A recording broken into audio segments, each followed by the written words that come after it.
Hi! In front of me is VIVO X80 Pro, and today I would like to show you how you're gonna rename it. First of all, just access settings and scroll all the way down. Now you need to click on about phone and click on this little pen icon next to current device name. Following that, type in wherever you wish though. I will go with Castiel.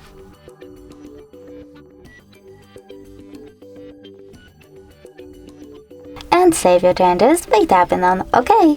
As you can see, after that, name of my smartphone has changed.